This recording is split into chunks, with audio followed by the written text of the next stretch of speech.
Welcome to our channel. నేను మీ లక్ష్మణ్. ప్రస్తుతం మనతో పాటున్నారు ఒక very special guest Joshna Teja గారు.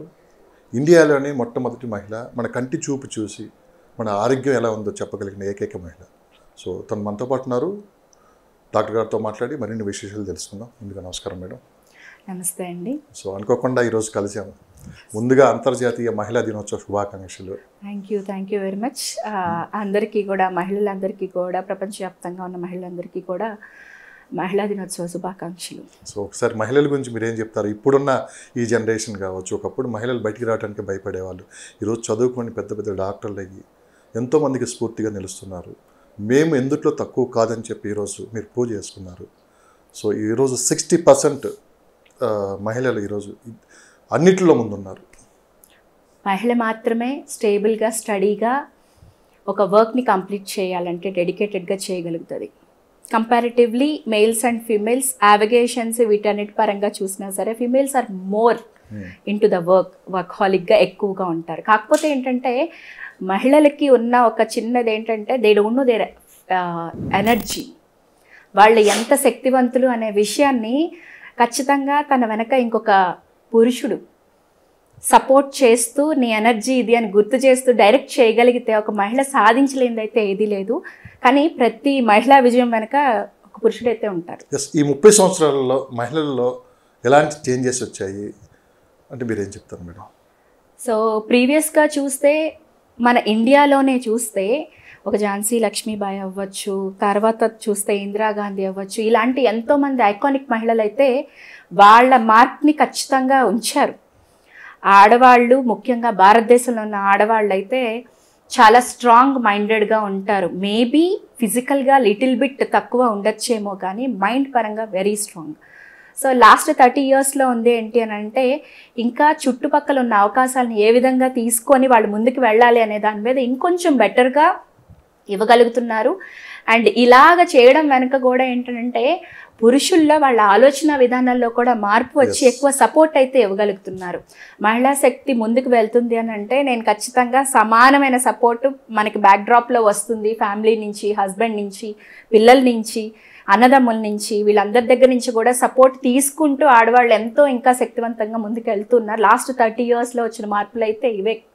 ఒక డాక్టర్గా మీరు ఈ వృత్తిలో ఉండడానికి మీకు సపోర్ట్ ఎవరు? అంటే ఒకసారి ఫస్ట్ ఫ్యామిలీ నుంచి తీసుకున్న తర్వాత మీరు అన్నారు భర్తగా, పిల్లలు కూడా సపోర్ట్ ఉండాలి, వాళ్ళకి టైం కూడా కేటాయించాలి. కానీ మీకు ఒక డాక్టర్కి అంత టైం ఉండదు. ఎప్పుడు పేషెంట్లు అని చెప్పి మీరు హాస్పిటల్లోకి కూర్చుంటారు. ఈరోజు కాస్త జనరల్ టాపిక్ మాట్లాడదాం అనుకోండి, నేను కూడా ఫిక్స్ అయ్యాను. రైట్. సో నాకు సపోర్ట్ అంటే 90% మై హస్బెండ్. మా హస్బెండ్ ఎప్పుడు నేను ఫాదర్ కింద, ఒక మెంటర్ కింద ఇలాగే చూస్తాను. తన సపోర్ట్ అనేది ఎక్కువగా ఉంటుంది. తన ఇనిషియేషన్ ఇవ్వకపోతే ఆబ్వియస్లీ డాక్టర్ జోస్నా అనే పర్సనే లేదు. ఒక వైఫ్గా ఇంట్లో ఉండాల్సిన పరిస్థితి ఉంది. మా ఇంట్లో సిచ్యువేషన్స్ అలాగే ఉంటాయి. అండ్ నేను నాకు ఇంట్రెస్ట్ తోటి ముందుకు వస్తున్నప్పుడు వచ్చిన సపోర్ట్ తీసుకొని వెళ్తున్నా family support, my mother and మా పిల్లలు అవ్వచ్చు. మా పిల్లలు కూడా 2 అబ్బాయిలు. వాళ్ళకి కూర్చోబెట్టి నా అవసరం ఉంది, ఈ పేషెంట్కి మనం ఇలా చూడాలి అన్నప్పుడు వాళ్ళు ఖచ్చితంగా సపోర్ట్ చేస్తూ మమ్మీ నువ్వు ఫస్ట్ ఆ వర్క్ ఫినిష్ చెయ్యి అనే ఒక సపోర్ట్ అనేది నాకు ఎప్పుడు కూడా ఇంట్లో నుంచి ఉంటుంది. ఇదేవి లేకపోతే ఏ డైరెక్షన్లో నుంచి సఫరింగ్ ఉన్నా కానీ ఏ ఆడవాళ్ళు బయటకు రాలేరు, నేను కూడా రాలేకపోయేదాన్ని. మీ దృష్టిలో పేషెంట్ అంటే ఎవరు? First of all origin body mind soul hospitals నుంచి చూస్తే నాకు హాస్పిటల్ అని పేరు చెప్పడం ఇష్టం ఉండదు. ఎవరిని కూడా పేషెంట్ అని అనడం ఇష్టం ఉండదు. క్లయింట్ అంటాను నేను. సో ఎంత కదలలేని, నడవలేని మనుషులైనా ఫస్ట్ పాయింట్ అక్కడే వాళ్ళ సైకాలజీని మనం మార్చాల్సిన సిచ్యువేషన్ ఉంటుంది. కానీ బయట పరిస్థితులు అలా లేవు కదా. లేవు. మేము వాస్తవంగా మేము చూస్తున్నాము. అంటే మీరు ఒక డాక్టర్గా, అంటే మీ ఆలోచన పరంగా మీరు మాట్లాడుతున్నారు. పేషెంటే అంటారు, కొంచెం బయట పరిస్థితులు ఇంకో రకంగా ఉంటాయి. అలా చూస్తే నేను అంటాను, నా కళ్ళ ఎదురుగా తిరుగుతున్న ప్రతి మనిషిలోనూ నాకు ఏదో ఒక హెల్త్ డిస్టర్బెన్సెస్ కనిపిస్తూనే ఉంటాయి. ఈ రోజున గ్యాస్ట్రిక్ ఇరిటేషన్కి ప్యాంటాప్ టాబ్లెట్ వేసుకోకుండా ఉండని వాళ్ళు లేరు. హెయిర్ ఫాల్ అనే దాని గురించి బాధపడని వాళ్ళు లేరు. యాంగ్జైటీ, యాంగర్ చిన్నపిల్లల దగ్గర నుంచి ఉన్న వాళ్ళు ఉన్నారు. ఇలా ఒక నార్మల్ బిహేవియర్ లేకుండా, మంచి నిద్ర లేకుండా, వాళ్ళ వర్క్ మీద కాన్సన్ట్రేట్ చేయలేకుండా, ఇలా ఏది చిన్న సైన్ అండ్ సిమ్టమ్ కనిపించినా సరే వాళ్ళని మనం పేషెంట్ కిందే కన్సిడర్ చేయాలి. ఎందుకనంటే వాళ్ళ బాడీ ఎగ్జిబిట్ చేస్తుంది, నేను సఫర్ అవుతున్నాను, నువ్వు నన్ను కరెక్ట్ చెయ్యి అని కంటిన్యూస్ మనకి చెప్తూనే ఉంటుంది. అంతెందుకండి, ఏదైనా పన్ను పుచ్చింది అని అంటే జనరల్లీ మనం డెంటిస్ట్ దగ్గరికి వెళ్తాం. నా గురించి నాలెడ్జ్ ఉండి ఐడియా ఉండే ఎవరైనా సరే, నా క్లయింట్స్ ఎవరైనా సరే ముందు నా దగ్గరికి వస్తారు, మేడం నా పన్ను ఇలా ఉంది, ఏం చేయమంటారు. సో మన పంటికి సంబంధించి ఏ ఆర్గాన్ కనెక్ట్ ఉందో నేను ఆ ఆర్గాన్ మీద వర్క్ చేస్తాను, పన్ను సెట్ అవుతుంది. సో అలాగా డిఫరెంట్గా మన బాడీ ఎగ్జిబిట్ చేస్తుంది అనమాట. వాటిని మనం డీకోడ్ చేసుకోగలిగితే దరిదాపుగా పేషెంట్స్ అనేవాళ్ళు ఉండకపోవచ్చేమో. ఈరోజు మన ఇంటర్వ్యూలో కొంచెం జనరల్ టాపిక్స్ మాట్లాడుకున్నాం. దేశంలో బాబాలకి కొదవే లేదు. ఆ బాబాలు చెప్పిందే నిజం అనుకొని చెప్పి హాస్పిటల్కి వెళ్లకుండా వాళ్ళు ఇచ్చే తాయతలు చుట్టుకొని వాళ్ళు ఇచ్చే ఆ మంత్రాలు కొన్ని లక్షల మంది ఇప్పటికీ ఉన్నారు. కానీ డాక్టర్స్ పరంగా తీసుకున్నారంటే ఎవరికి లేని ఒక శక్తి మీ దగ్గర ఉంది. అంటే మీరు ఎప్పుడు బయటికి కూడా రాలేదనుకుంటే ఐ థింక్ మీరు కంటి చూపు చూసి వాళ్ళ హెల్త్ ఎలా ఉందో చెప్పగలరని చెప్పి మేము విన్నాం. కానీ మీరు ఎక్కడ బయటికి కూడా రాలేదు, చాలా తక్కువ మందికే తెలుసు. సో మాకు కూడా ఈరోజు మీతో మాట్లాడటం, సో మీతో చాలా విషయాలు డిస్కషన్ చేయడానికి కూడా ఒక అదృష్టం కూడా భావిస్తున్నాము. ఎలా మేడం, ఎలా సాధ్యం? పబ్లిక్ అంతా బాబాలు నమ్ముతుంటే మీరు ఒక డాక్టర్గా చూడంగానే చెప్పేస్తున్నారు. ఈరోజు హాస్పిటల్ పోవాలంటే మినిమం ఛార్జెస్ ఉంటాయి, అవి కూడా లేకుండా చెప్పేస్తున్నారు. ఎలా సాధ్యం? ఎవరు అసలుకి దీనికి ఇన్స్పైర్ ఎవరు? ఎలా అసలు మీకు ఇదంతా సాధ్యం? ఐరిస్ అనాలిసిస్ అనేది ఇప్పుడు కొత్తగా వచ్చిన సబ్జెక్ట్ అయితే కాదు. కాకపోతే ఏంటంటే మనకి పూర్వం రోజుల్లో నాడిని చూసి, మన బాడీలో సైన్స్ అండ్ సిమ్టమ్స్, మన టంగ్ని చూసి, పంటిని చూసి, కళ్ళని చూసి సైన్స్ అండ్ సిమ్టమ్స్ చెప్పేవాళ్ళు పూర్వం రోజుల్లో డాక్టర్స్. మనం వాటన్నిటినీ కూడా మర్చిపోతున్నాము. మర్చిపోయాము అని చెప్పలేను. Still few people are there, they are working. కాకపోతే ఏంటంటే ఎక్కువ మంది దాన్ని కన్సిడర్ చేసే సిచ్యువేషన్స్లో లేవు. పేపర్ మీద స్కాన్ల రిపోర్టులతోటి చూసి నేను బాగానే ఉన్నాను, లేకపోతే నాకు ఏదో అయిపోయింది అనే ఒక భ్రమలో లేని దాన్ని ఊహించుకునే వాళ్ళు ఉన్నారు. అందుకే నేను బాబాల గురించి కూడా చెప్పాను. అర్థమైంది ఇప్పుడు మీకు? సో చాలా వరకు మెడికల్ అవేర్నెస్ అయితే పెరిగింది. మెడికల్ అవేర్నెస్తో పాటు మేము అవసరం లేదు అన్నా కానీ వెళ్ళి అనవసరంగా వాళ్ళకున్న మిడిబిడి జ్ఞానంతో స్కాన్లకు వెళ్ళి ఇబ్బంది పడే వాళ్ళు కూడా ఉన్నారు. సో డాక్టర్స్ చెప్పేదాన్ని కంప్లీట్గా బిలీవ్ చేసే సిచ్యువేషన్స్ కూడా ఉండట్లేదు. సో ఐరిస్ అనాలిసిస్ ఏంటి అని అంటే కంటి లోపల ఉన్న ఫైబర్ అరేంజ్మెంట్. ఇప్పుడు మన కంటిని చూస్తే ఎవరైనా ఇది నల్లగుడ్డు అని చెప్తారు కదా. So it is brown I. ప్రపంచవ్యాప్తంగా చూస్తే మొత్తం 3 రకాల కళ్ళు ఉంటుంది. బ్లూ ఐస్ లైక్ ఆవిడ అన్నారు కదా ఐశ్వర్య రాయ్, ఆవిడ బ్లూ ఐరిస్ ఉంటుంది, బ్రౌన్ ఐరిస్ ఉంటుంది. ఈ 2 మిక్స్ అయిన మిక్స్డ్ ఐరిస్ ఉంటుంది అనమాట. ఈ మూడింటిని బేస్ చేసుకొని బేసిక్గా వీళ్ళ బాడీ వాళ్ళ యాన్సిస్టర్స్ నుంచి ఏ విధంగా వచ్చింది. ఇప్పుడు మీరు ఈ హైట్ ఉన్నారు, సో మీ కలర్ కానీ మీ టోన్ కానీ ఇవన్నీ కూడా ఏ విధంగా ఉన్నాయి, ఎవరిని రిజంబుల్ చేస్తున్నాయి, ఇవన్నీ మన యాన్సిస్టర్స్ నుంచి రిజంబ్లెన్స్. సో అంటే ఎక్స్పర్టీజ్ అయితే ఏంటి అని అంటే కన్ను ఫోటో ఒకటి ఇస్తే ఈ మనిషి సైకాలజీ ఇలా ఉంటుంది అనేది చెప్పగలుగుతాము. ఈ మనిషిని కొంచెం సేపు అబ్జర్వ్ చేసిన తర్వాత వీళ్ళ కన్ను ఇలా ఉండొచ్చు అనేది చెప్పొచ్చు. అది ఎక్స్పర్టైజ్ అయిన తర్వాత వచ్చే కాన్సెప్ట్. బట్ కంటిని చూసి సైకాలజీ ఖచ్చితంగా మనం ఇమీడియట్గా, ఇప్పుడు నాకు ఒక కొత్త పర్సన్ ఎదురుగా వచ్చారు అని అంటే వాళ్ళ ఐరిస్ని చూసి వాళ్ళ సైకాలజీ మొత్తం చెప్తాను. అంటే మీకు మీ గురించి తెలిసిన విషయాల్ని నేను చెప్తాను, నాకు మీ గురించి తెలియదు బట్ నేను చెప్పగలుగుతాను ఇమీడియట్లీ విత్ ఇన్ 5 minutes నేను చెప్పగలుగుతాను. సో మీకు మీ గురించి తెలిసి చెప్పినప్పుడు ఖచ్చితంగా ఫ్యూచర్లో వచ్చే వాటి గురించి నేను ఏదైనా అంటే ఒక మీ హార్ట్ ఇష్యూస్ కావచ్చు, లివర్ ఇష్యూస్ కావచ్చు, డయాబెటీస్ రిలేటెడ్గా కానీ కొంత ఇన్ఫర్మేషన్ నేను ఇచ్చినప్పుడు మీరు ఈ పరంగా జాగ్రత్తగా ఉండాలి, ఇలా తీసుకుంటే బాగుంటుంది అని అంటే definitely people can believe. So ఇది డయాగ్నోసిస్ కింద మేము చెప్పము, ఐరిస్ని అసెస్మెంట్ కింద చెప్తాము. We analyse the iris, we analyse the person. వాళ్ళ వెల్నెస్ని ఇంప్రూవ్ చేయడం కోసం చాలా ముందుగా హెల్త్ని కాపాడుకోవడానికి, ఏమంటారంటే డిసీజ్ నుంచి ప్రివెంట్ అవ్వడానికి మనకి, లేకపోతే పోస్ట్పోన్మెంట్ అవ్వడానికి ఇది హెల్ప్ చేస్తుంది. కానీ పబ్లిక్ అలా ఉన్నారు ఇప్పుడు, ఇవన్నీ చెప్తే వినే స్టేజ్లో ఉన్నారా? అంటే ఎలా ఉందంటే పరిస్థితి, ఇప్పుడు ఏదైనా ప్రాబ్లం వస్తే మనకి అప్పటికి ఇమీడియట్గా తగ్గిపోవాలని చెప్పి మనం చూస్తున్నాం మార్కెట్లో ఇదంతా. సో దాని గురించి మీరేమంటారు? సో పబ్లిక్లో ఎలాంటి మార్పు రావాలి? పబ్లిక్లో మార్పు రావాలి అని అంటే డెఫినెట్లీ రిజల్ట్ చూడకుండా ఎవరు రారు. కానీ ఫర్ ఎగ్జాంపుల్ నేను ఇప్పుడు పెయిన్ కండిషన్స్ తీసుకున్నాను, స్పాండిలైటిస్ కానీ, షోల్డర్ పెయిన్ అవ్వచ్చు, నీ పెయిన్ అవ్వచ్చు, ఇలాంటివి ఏమన్నా ఉంటాయి. సో నేను అవి డీల్ చేసేటప్పుడు వితిన్ 10 minutes వాళ్ళకి పెయిన్ రిలీఫ్ చేస్తాను. రిలీఫ్ చేసినప్పుడు వాళ్ళకి ఒక కాన్ఫిడెన్స్ గెయిన్ అవుతుంది.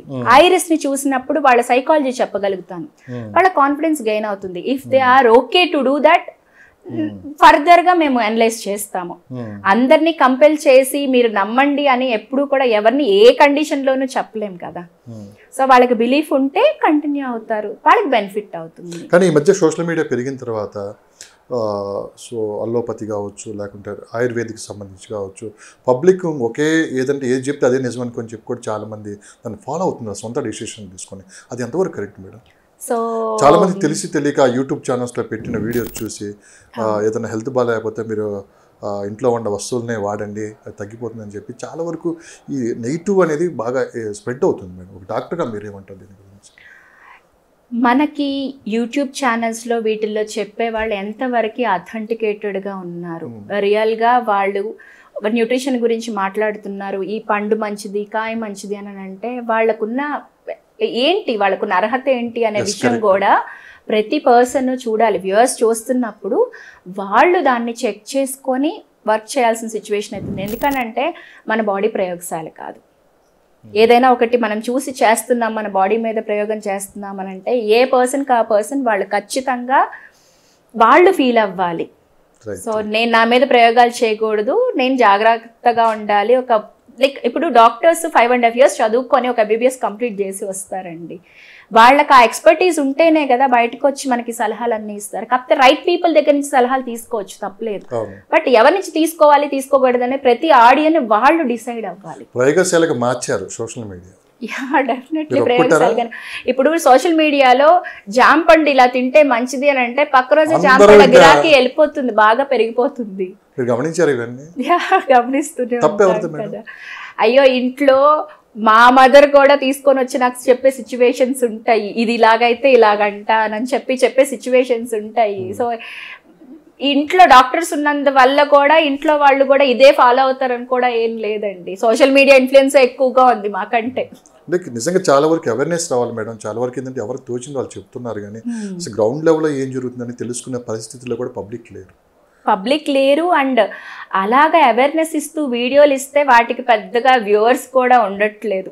మీ బాధ్యత కూడా ఉంటుంది కదా? ఖచ్చితంగా ఉంటుందండి, మా బాధ్యత ఎక్కువగా ఉంటుంది. దానికోసమనే ఎక్కువ మంది కూడా ప్రయత్నం చేస్తూ ఉన్నారు డాక్టర్స్. అండ్ నా సైడ్ నుంచి కూడా కొన్ని వీడియోస్ రిలీజ్ అవుతూ ఉంటాయి.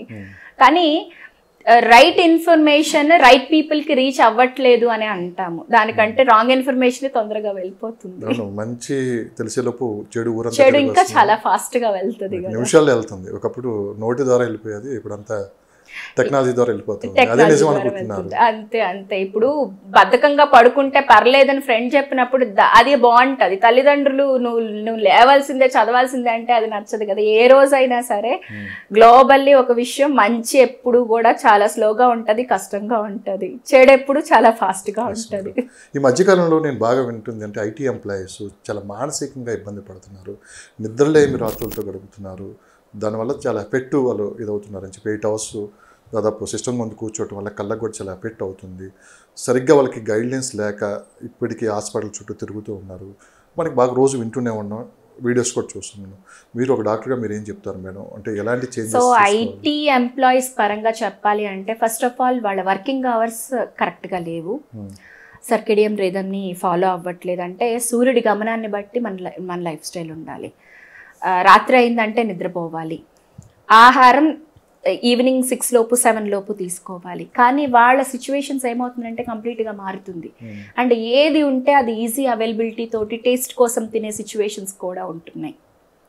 సో అలా తీసుకున్నప్పుడు వాళ్ళ గట్ బాగుండట్లేదు. ఎప్పుడైతే గట్ బాగోదో, gut is our second brain. So second brain irritate చేస్తున్నప్పుడు మనకున్న మెయిన్ ఫస్ట్ బ్రెయిన్ ఖచ్చితంగా ఇబ్బంది పడుతూనే ఉంటుంది. దానివల్లే ఈ యాంగ్జైటీ ఇష్యూస్ అవ్వచ్చు, డిప్రెషన్, యాంగర్, ఇవన్నీ కూడా రావడానికి రీజన్ ఏంటి అని అంటే వాళ్ళ టైంకి నిద్ర, సరైన ఆహారం, ఈ రెండే మెయిన్ ఉంటుంది. ఎక్కువ మంది మాకు వర్క్ స్ట్రెస్ ఉంటుంది అంటారు. బట్ ఎంత వర్క్ స్ట్రెస్ ఉన్నా చూడండి, మీరు రోజుకి 20 గంటలు వర్క్ చేయరా? నేను చేస్తున్నాను, కానీ మనకు లేనిది ఒక పర్టికులర్ సెక్టార్లోనే ఎందుకు ఉంటుంది ఎలా అదే అర్థం కాని పరిస్థితిలో ఉన్నారు ఇప్పుడు అంతా. మీరు సేమ్ టైం వర్క్ చేస్తున్నారు, చాలా హెల్తీగా ఉంటున్నారు, అదే టైం మేము చేస్తున్నాం, ఈవినింగ్ కల్లా డీలా పడిపోతున్నాం. సో ఖచ్చితంగా మనల్ని లీడ్ చేసే ఎనర్జీ మొత్తం అంతా ఫుడ్ నుంచే వస్తుందండి. లైవ్లీ ఫుడ్ తీసుకోగలగాలి, రోజుకి 2 సార్లు మంచి ఆహారం తీసుకోగలగాలి, హోమ్ ఫుడ్ ఎప్పుడు ద బెస్ట్, నేచర్కి దగ్గరగా ఉండే ఫుడ్ తీసుకోవాలి. ఇవి ఫాలో అవ్వగలిగి ప్రాపర్గా నిద్ర టైంకి పోగలిగి ఎర్లీ మార్నింగ్ నిద్ర లేవగలిగితే అది కష్టంగానే ఉంటుంది. ఇప్పుడు చెప్పేవన్నీ ఎవరికి తెలియని విషయాలు కాదు, కానీ ఎవరైతే ఫాలో అవుతారో వాళ్ళ హెల్త్ బెటర్గా ఉంటుంది. సో అది ఫాలో అవ్వలేనప్పుడు ఖచ్చితంగా ఒక డాక్టర్ దగ్గర నుంచి ఇంకో డాక్టర్ దగ్గరికి నేను ఎప్పుడు సఫర్ అవుతున్నాను అనే ఒక మాటనే తీసుకెళ్ళడమే ఉంటుంది, అంతే తప్పితే రిజల్ట్ ఉండదు. ఎవరికి వాళ్ళు సెల్ఫ్గా ఓన్గా మనకి చిన్నప్పటి నుంచి తెలిసిన విషయాలు, early morning early to bed early to rise అని అంటారు కదా, అక్కడి నుంచి మన జర్నీ ప్రాపర్గా ఉండగలిగితే అంతా కూడా సెట్ అవుతుంది. సో రీసెంట్గా ఒక వీడియో వైరల్ అయింది మేడం, బాగా మధ్యాహ్నం నిద్ర గురించి చాలా పెద్ద ఎత్తున డిస్కషన్ జరిగింది. రీసెంట్గా నేను ఇప్పుడు 1 month బ్యాక్, అంటే మధ్యాహ్నం టైంలో నిద్రపోవటం వల్లే మైండ్ కాస్త రిలాక్స్ అవుతుందని చెప్పి కొంతమంది అంటే, లేదు మధ్యాహ్నం నిద్ర అసలు అంత మంచిది కాదని చెప్పి కూడా 2 వర్గాలు సోషల్ మీడియాలో కొట్లాట జరిగింది. నాకు తెలిసి మీ దృష్టికి కూడా వచ్చి ఉంటుంది. అది ఎంతవరకు సేఫ్ అనేది కూడా చాలామంది ఇప్పుడు అడుగుతూ ఉన్నారు, అంటే మమ్మల్ని కూడా అడగమని చెప్పారు. సో మీరేం చెప్తారు మేడం దాని గురించి? సో ఎప్పుడు ఏది ఇది కరెక్ట్ ఇది తప్పు అని మనం జడ్జ్ చేయలేమండి, పర్సన్ టు పర్సన్ మారుతాయి. నేను ఐరిస్ గురించి మాట్లాడేటప్పుడు ఐరిస్ అనాలిసిస్లో మేము చేసేది ఏంటంటే ఈ పర్సన్కి ఈ ఫుడ్ ఇలాంటి లైఫ్ స్టైల్ సెట్ అవుతుంది అనేది మేము డిజైన్ చేస్తాం. సో ఒకళ్ళకున్నట్లు ఇంకొకరికి ఎప్పుడు మ్యాచ్ అవ్వదు. మన థంబ్ ప్రింట్స్ ఎలా మ్యాచ్ అవ్వవు, ఐరిస్ కూడా అంతే డిఫరెంట్గా ఉంటుంది. అలాగే ఒక బాడీకి ఉండే రిక్వైర్మెంట్స్ మారుతాయి. కొంతమందికి మధ్యాహ్నం నిద్రపోతే రిలాక్స్డ్గా ఉంటుంది, సో మేము వాళ్ళని పాలిగ్లాండ్రల్ స్ట్రక్చర్స్ అంటాం అనమాట. వాళ్ళకి లలిత కళలు ఇలాంటి వాటి మీద ఎక్కువ ఇంట్రెస్ట్ ఉంటుంది. సో ఇలాంటి అంటే ఎప్పుడు చూసినా సాంగ్స్ వింటూ ఉంటారు, అండ్ ఎక్కువ మంది పీపుల్ తోటి మాట్లాడడానికి ఇట్లాగా ఇష్టపడుతుంటారు. సో ఇలాంటి టైప్ ఆఫ్ పీపుల్ అందరికీ ఏంటంటే వాళ్ళకి ఒక 3-4 hours వర్క్ చేయాలి, తర్వాత కొంచెం రెస్ట్ తీసుకోవాలి, మళ్ళీ 3-4 hours వర్క్ చేయాలి. అలా కాకుండా ఇంకో గ్రూప్ ఉంటారు, బాసిజం తోటి ఉంటారు. అరే నేను చేస్తున్నాను నువ్వు ఎందుకు చేయలేకపోతున్నావు అని అంటారు. మేము వాళ్ళని న్యూరోజెనిక్ టైప్ అంటాం. They are good at front office works అనమాట. సో వాళ్ళు ఎన్ని పనులైనా సరే ఒక 3-4 ప్రాజెక్ట్స్ కూడా ఈజీగా వర్క్ చేయగలుగుతారు. వాళ్ళకి మీరు రెస్ట్ తీసుకోండి అని మనం బలవంతంగా ఆపాల్సి వస్తుంది, మీరు వర్క్ చేయొద్దు రెస్ట్ తీసుకోండి అని. అంటే రెస్ట్ తీసుకోవాలనే విషయం కూడా పని ఉంటే మర్చిపోతారు. సో ఎలాగా వీళ్ళకి ఇది మంచిది వీళ్ళకి ఇది మంచిది కాదు అని ఒక బ్లైండ్ అప్రోచ్తో చెప్పలేము. పర్సన్ టు పర్సన్ ఇండివిజువల్గా ఉంటుంది, అది డిఫర్ అవుతుంది ఖచ్చితంగా. ఇది మంచిది ఇది చెడు అని చెప్తే పబ్లిక్ వినే స్థాయిలో ఉన్నారు ఇప్పుడు. వినే స్థాయిలో ఉన్నారంటే వాళ్ళకి నచ్చింది వింటారు, ఈజీగా ఉన్నది వింటారు. వాళ్ళకి నచ్చలేదంటే వినరు. అంటే వాళ్ళకి నచ్చినట్లుగా చెడ్డది కూడా మంచిగా చెప్పాలి అని అంటే లైక్ ఒక ఎడ్యుకేటెడ్ పర్సన్గా మెడికల్ ఫీల్డ్లో ఉన్న మేము అవాస్తవాల్ని వాస్తవాలుగా చెప్పలేము, వాళ్ళకి నచ్చుతుందని చెప్పలేము. వాస్తవం అనేది ఏదైతే ట్రూత్ ఉంటుందో అది అలాగే ఉంటుంది, అది మారదు. పొద్దున్నే నిద్రలేస్తే నీ ఆరోగ్యం బాగుంటుంది అంటే బాగుంటుంది. అదే కోవిడ్ తర్వాత ప్రతి ఇంట్లో ఒక డాక్టర్ అయ్యారు ఇప్పుడు. సోషల్ మీడియా ఇన్ఫ్లుయెన్సే కదండి. అది ఎంతవరకు ప్రమాదం ఒకసారి మీరు చెప్పగలరా? అంటే లైక్ మేము ఆక్యుపంక్చర్ మీద కూడా వర్క్ చేసినప్పుడు ప్రతి ఇంట్లో కూడా బేసిక్ మెడికల్ నాలెడ్జ్ తోటి ఉండాలి. చిన్న చిన్న వాళ్ళు ట్రీట్ చేసుకోవడానికని మేము ఎంతో మంది ఇంట్లో ఉన్న ఆడవాళ్ళకి ట్రైన్ చేస్తుంటాం, బీ యువర్ ఓన్ డాక్టర్ అని.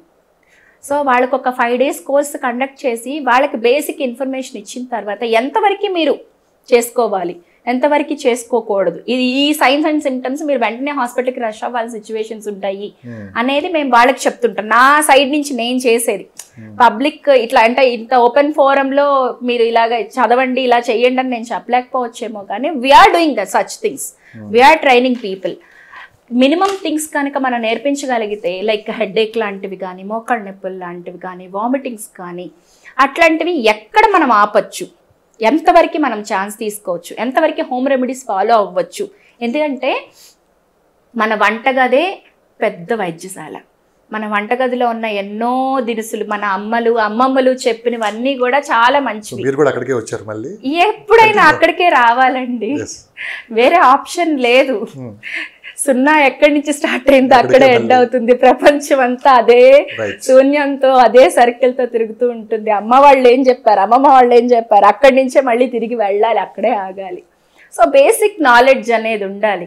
అండ్ అమ్మమ్మ వాళ్ళు చెప్పిన విషయాలను కూడా ఇప్పుడు తీసుకోవట్లేదు. నీకేం తెలుసు, నీకేం తెలీదు అనే సిచ్యువేషన్స్ కూడా ఉంటున్నాయి. మా అమ్మమ్మ గారు చెప్తారు, మీగడ పెరుగు వేసుకొని తినండి, మోకాళ్ళు గుజ్జు అంతా బాగుంటుందండి. ఇప్పుడు రీసెంట్ రీసెర్చర్స్ అన్నీ కూడా ఏం చెప్తున్నాయంటే వెన్న, మీగడ, పాలు ఇవన్నీ కూడా, అంటే పాలు కాదు, మీగడ, వెన్న, నెయ్యి ఇవి చాలా మంచివని రీసెంట్ రీసెర్చర్స్ చెప్తున్నారు. కానీ మీరు అన్నది కరెక్టే మేడం. రీసెంట్గా నేను నాగార్జున వాళ్ళ బ్రదర్ వెంకట్ ఎవరైతే ఉన్నారో అప్పట్లో నాగేశ్వరరావు గారు ఎక్కువ మేగడి పెరుగు ఎక్కువ తినేవాళ్ళు, ఎందుకంటే చర్మం మృదువుగా ఉండటానికి అని చెప్పి మీరు విన్నారా? ఆ తర్వాత సేమ్ అదే ఇతను కూడా ఫాలో అయ్యాడంట. దానివల్ల ఆయనకి తక్కువ వయసులోనే స్టంట్ వేయాల్సి వచ్చింది అని చెప్పి ఆయన ఒక మాట అన్నారు. మీరేమో ఇవన్నీ ఇప్పుడు సేఫ్ అంటున్నారు, ఆయన చెప్పింది చూస్తేనే ఇంకో రకంగా ఉంది. ఏది సేఫ్ ఏది మీరు విన్నారా? రీసెంట్గా నాగార్జున బ్రదర్ విన్నాను. ఎంతవరకు సేఫ్ అంటే ఇంతకు ముందు రోజుల్లో పనులు ఎక్కువ ఇంట్లో చేసుకునేవాళ్ళు. అప్పుడు ఆయన యాక్టర్ అయినా అయ్యుండొచ్చేమో కానీ ఎక్కువ లైక్ ఫిజికల్ వర్క్స్ ఇవన్నీ కూడా ఉన్నాయి.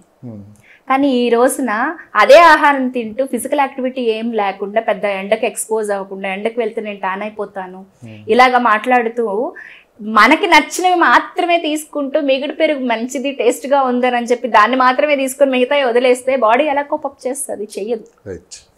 సో ప్రతి మనిషి కూడా ఎండలో కొంచెం సేపు ఉండాలి. మేము మా ప్రోగ్రామ్స్లో చెప్తూ ఉంటాం, కానీ ఎవరు వినే పరిస్థితి ఉండదు. ఎండలోకి వెళ్తే 60 ఏళ్ల వాళ్ళు కూడా ఎండలోకి వెళ్తే టాన్ అయిపోతాం మేడం అని అంటారు.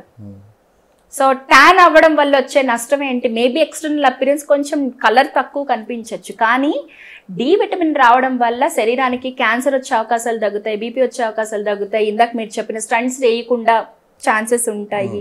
సో ఇన్ని మంచి లక్షణాలు ఉన్నప్పుడు మన కళ్ళకు కనిపించే సూర్యభగవాను వదిలేసి లోపలే కూర్చొని ఏసీలో మగ్గిపోయి ఇలాంటి బాగా ఎక్కువ స్ట్రెంత్ ఉన్న ఫుడ్ తిని వాటిని మెల్ట్ చేసుకోకుండా ఉంటే హెల్త్ పాడవుతుంది కదా.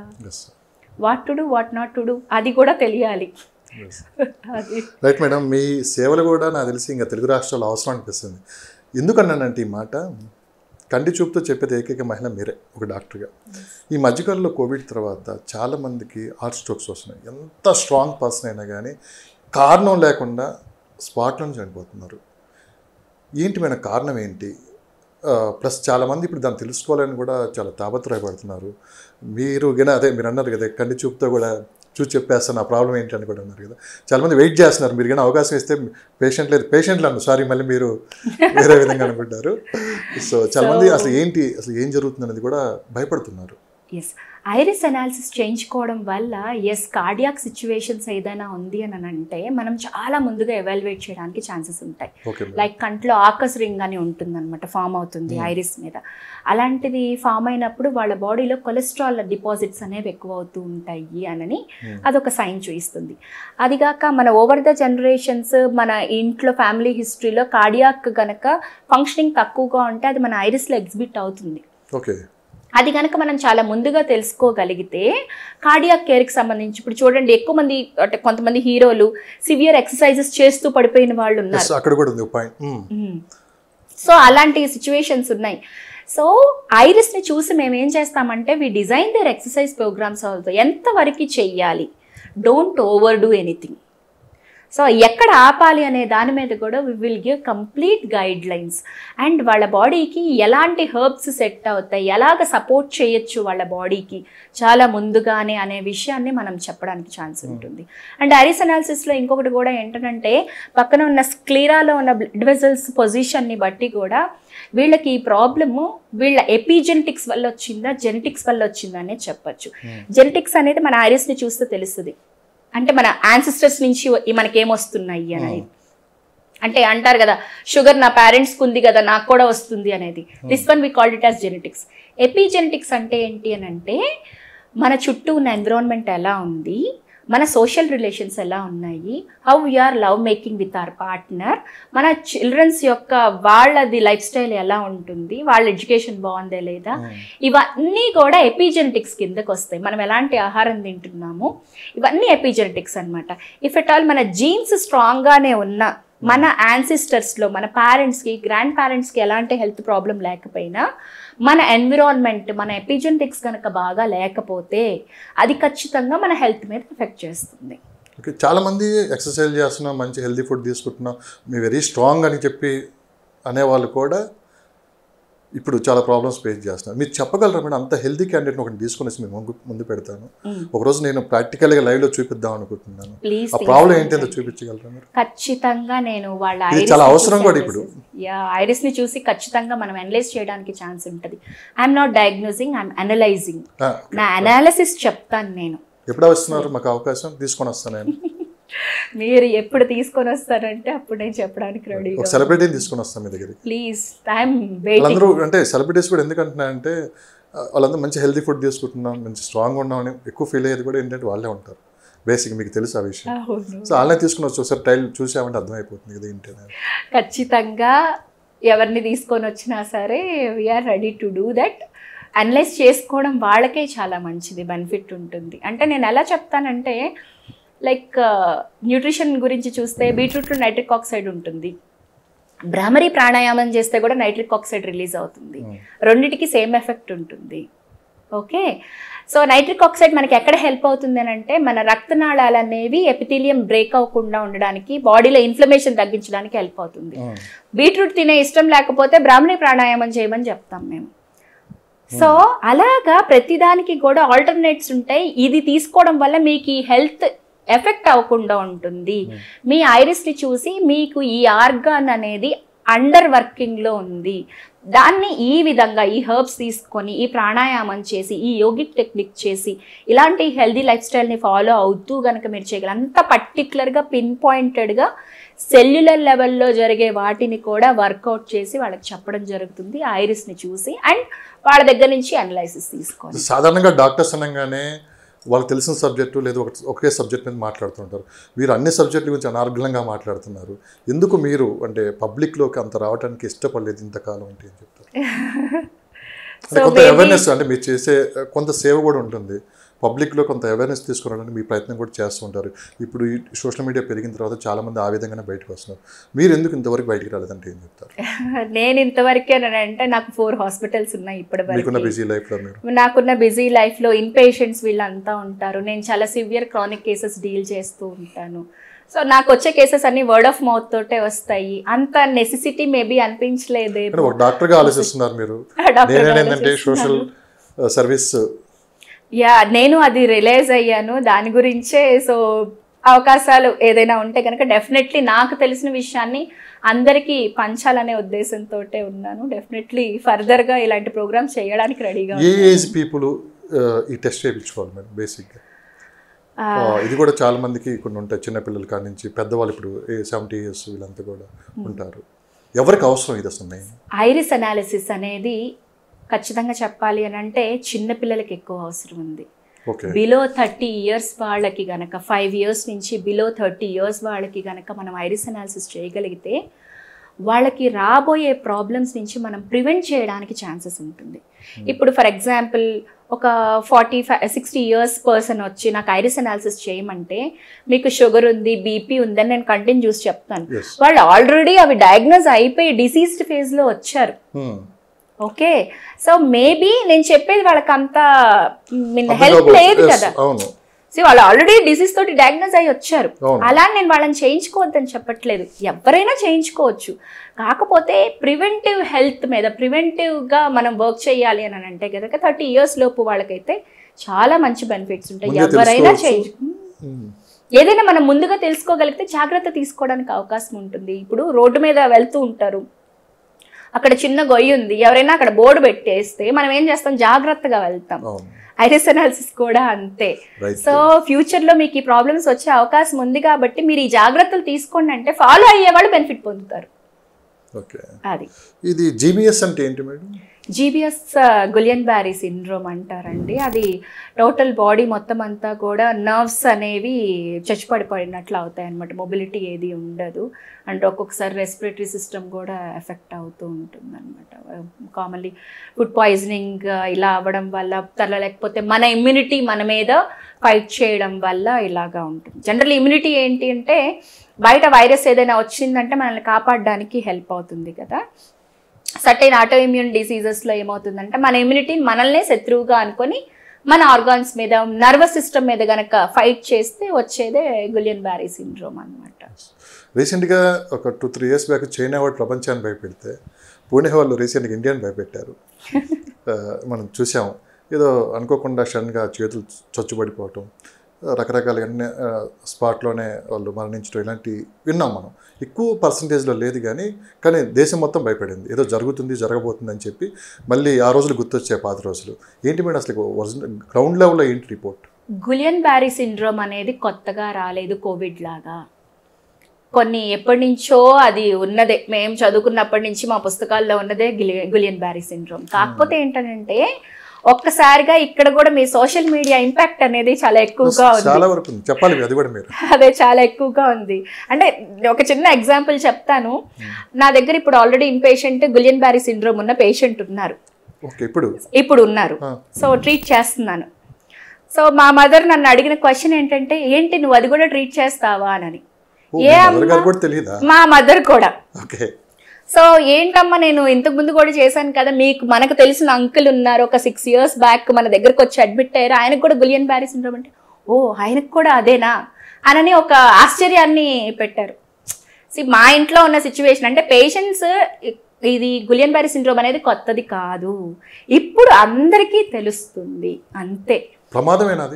ప్రమాదమేనా అంటే అప్ టు సమ్ ఎక్స్టెంట్, అంటే రెస్పిరేటరీ సిస్టమ్ అటాక్ అవ్వనంత వరకు కూడా చేతులు కాళ్ళు చచ్చిపడిపోతాయి. సరైన ట్రీట్మెంట్ అంది, స్టెరాయిడ్ ట్రీట్మెంట్స్ ఇవన్నీ కూడా పెట్టి తర్వాత రిహాబిలిటేషన్ వీటన్నిటిలోకి గనక తీసుకెళ్ళగలిగితే మళ్ళీ తిరిగి మొబిలిటీలోకి వస్తారు 100%. సింప్టమ్స్ ఏంటి మేడం మామూలుగా?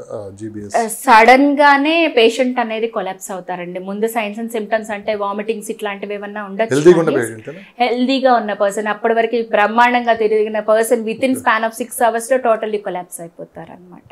అంత ఫాస్ట్ గా ఉంటుంది. అందుకోసమనే ఇలాంటి కేసెస్ లో స్టెరాయిడ్స్ అనేది పెట్టడం జరుగుతుంది. మళ్ళీ ఇక్కడ స్టెరాయిడ్ అంటే అమ్మో అది హెల్త్కి మంచిది కాదేమో, దానివల్ల ఎఫెక్ట్ అవుతుందేమో అని చాలా మంది పేషెంట్లు మళ్ళీ మమ్మల్ని వచ్చి అడుగుతూ ఉంటారు అనమాట. కొన్ని ఇన్స్టెన్సెస్లో డిసీజ్ని ఫర్దర్గా ప్రోగ్రెస్ అవ్వకుండా ఉండాలంటే, ఇమీడియట్గా స్టాప్ చేయాలంటే స్టెరాయిడ్ అవసరం అక్కడ. Doctors knows that. సో మనం ఇవ్వాల్సింది ఏంటంటే, మనం ఒక డాక్టర్ని నమ్మి వెళ్ళాము అని అంటే వాళ్ళకి ఫ్రీ హ్యాండ్ ఇవ్వగలగాలి.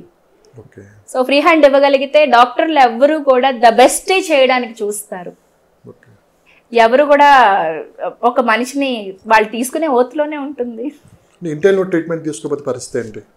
ఇన్ టైంలో ట్రీట్మెంట్ తీసుకోకపోతే మేబీ రెస్పిరేటరీ సెంటర్స్ కనుక అయితే రెస్పిరేటరీ అరెస్ట్ తోటి చనిపోవడానికి అవకాశం ఉంటుంది. మోస్ట్లీ డెత్స్ చాలా తక్కువ అండి. గులియన్ బ్యారీ సిండ్రోమ్ లో డెత్స్ చాలా తక్కువగా ఉంటాయి, వెరీ రేర్ కేసెస్. అది ఒకరి నుంచి ఒకరికి వ్యాప్తి చెందే అవకాశం అంటే ఇప్పుడు పబ్లిక్ లో అదొక ఉంది. ఎందుకంటే కోవిడ్ తర్వాత రకరకాల ఆలోచనలు, సొంత నిర్ణయాలు ఎక్కువైపోయాయి. అది క్లారిటీ లేదు పబ్లిక్ కూడా. ఏదో ఒకరికి వస్తే దూరంగా ఉంటాం, వాళ్ళు దూరం పెట్టేయటం, ఇవన్నీ చూసాం మనం. ఇంకా గులియన్ బ్యారీ సిండ్రోమ్ ఎప్పుడు కూడా ఒకళ్ళ దగ్గర నుంచి ఇంకొకరికి రాదు. అసలు క్లారిటీగా చెప్పండి పబ్లిక్. నిజం మేడం, చాలా అవసరం. ఇది తెలీదు చాలా మందికి. అలా తెలిసిందంటే దూరం పెట్టేస్తున్నారు, నిజమే అనుకుంటున్నారు అంతా అదంతా. అవును, బట్ గులియన్ బ్యారీ సిండ్రోమ్ ఎప్పుడు కూడా ఒకళ్ళ దగ్గర నుంచి ఇంకొకరికి వచ్చే అవకాశం లేదండి. టోటల్లీ ఇమ్యూనిటీ రిలేటెడ్ గానే ఉంటుంది. Please focus on your vitamin D levels. So ఎవరైతే వైటమిన్ డి లెవెల్స్ సఫిషియెంట్గా ఉంటుందో along with proper magnesium intake, వాళ్ళకి ఇమ్యూనిటీ అనేది బెటర్గా ఉంటుంది. As a functional medicine doctor నేను సజెస్ట్ చేసేది ఏంటంటే, go with your vitamins and minerals properly తీసుకోగలిగితే కనుక బాడీ బాగుంటుంది. సరే, ఒక జనరల్ క్వశ్చన్ మేడం. మీరు ఎనీ టైము ఏదన్నా హైడెక్ సిటీ అలా వెళ్తున్నప్పుడు రోడ్ల పక్కన బండ్ల దగ్గర కొన్ని వందల మంది టిఫిన్ చేస్తే కూర్చొని కనపడుతూ ఉంటారు. ఇది చూస్తున్నాను. నేను జనరల్ క్వశ్చన్ అది, ఒక డాక్టర్గా మీరు చెప్పాల్సింది చెప్పండి. వాళ్ళకి టైం లేకనో ఏదో వాళ్ళ ప్రాబ్లం వాళ్ళకు ఉంది, తింటున్నారు మేడం. జంక్ ఫుడ్ అయితే విపరీతంగా తినేస్తున్నారు. అన్నీ తెలిసి చదువుకున్న వాళ్ళు లాస్ట్కి డాక్టర్లు కూడా బయటకు వచ్చి ఆ టైంకి తినేద్దాం అని చెప్పి ఆలోచిస్తున్నారు మేడం. తర్వాత వచ్చే ప్రాబ్లమ్స్ ఏంటి అనేది మీకే తెలుసు. అది వెంటనే ఎఫెక్ట్ చూపించదు. సో చిన్న పిల్లల కానించి అప్ టు 80 years వాళ్ళ వరకు అదొక పెద్ద ఫ్యాషన్ అయిపోయింది. ఇప్పుడు బయటికి వెళ్ళి తిన్నామంటే గొప్ప, ఇంట్లో వండుకుని తిన్నది లేదు. బయటికి వెళ్ళి తిన్నామంటే ఇంకా బయట చెప్పుకోవటం.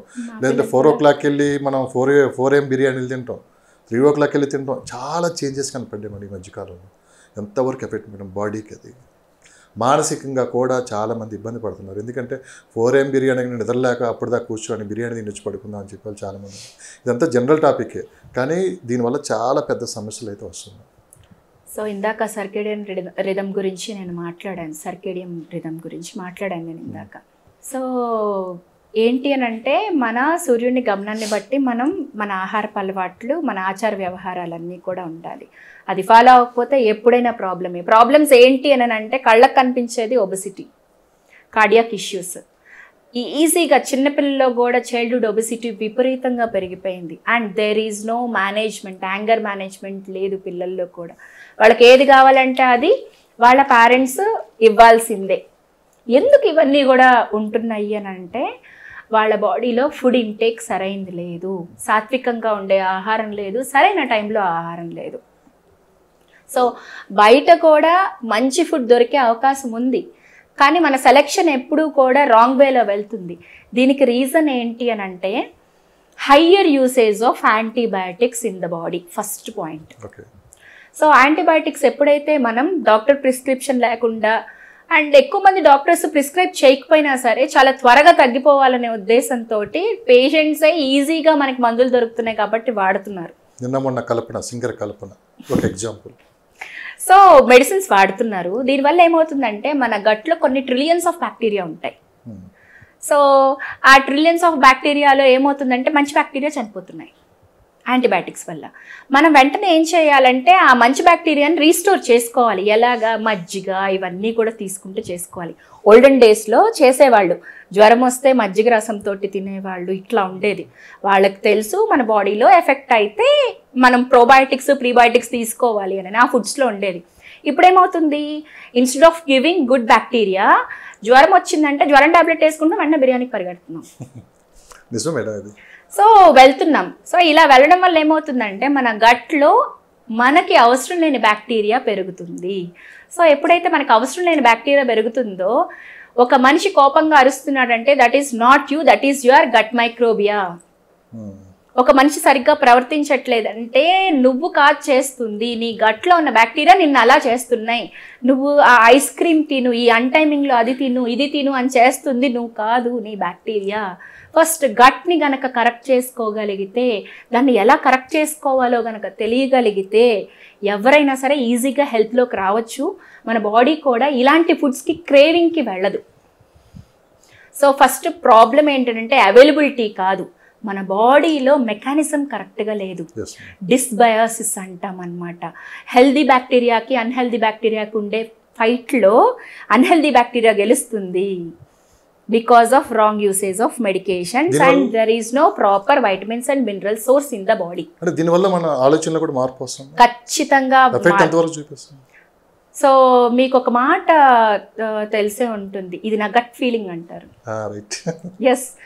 సో ఆ మాటలోనే తెలుస్తుంది కదా, what you are is your gut, what is your feeling is your gut.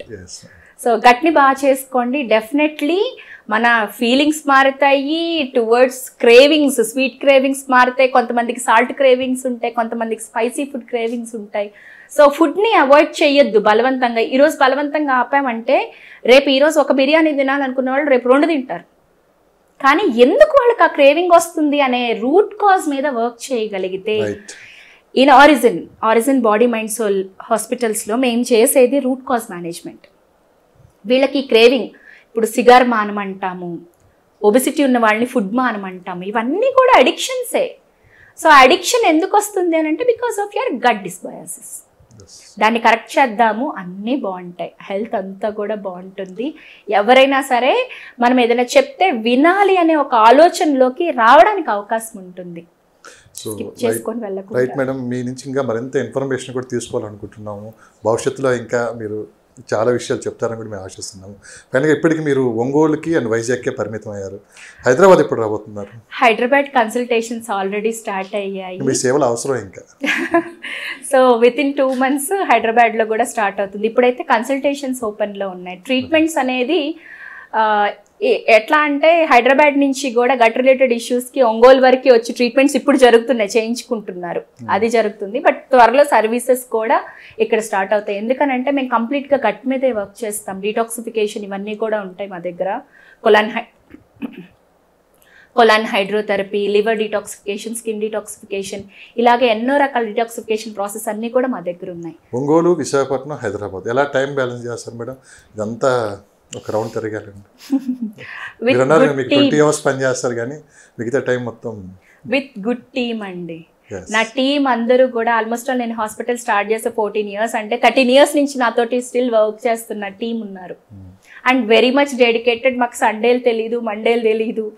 And మా హాస్పిటల్ కూడా అమావాస్య పౌర్ణమికి close. No Sundays, no Mondays.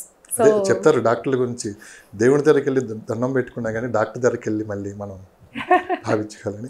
So 100% ఇక ముందు కూడా మీరు హైదరాబాదే కాదు మరిన్ని ప్రాంతాలకు విస్తరించాలని ఖచ్చితంగా మా సపోర్ట్ కూడా ఉంటుంది. నిజంగా మీ స్పీచ్ విన్న తర్వాత అంటే మనం పూర్తిగా మీ సబ్జెక్ట్ మాట్లాడలేదు, పబ్లిక్ అసలు ఏ ప్రాబ్లమ్స్ ఫేస్ చేస్తున్నారు, ఇవన్నీ ఎలా బయటపడాలి, ఆ తర్వాత ఎలా ముందుకెళ్ళాలని దాని గురించి ఇంకా మరికొన్ని ఎపిసోడ్స్ కూడా మనం చేద్దాం madam. Thank you so much. Thank you, valuable time. ధన్యవాదాలు. నమస్తే అండి. Thank you. ఒకసారి మీ హాస్పిటల్ కానీ వెబ్సైట్ కానీ మీ ఫోన్ నెంబర్ కానీ ఒకసారి మీరు ప్రేక్షకులకి.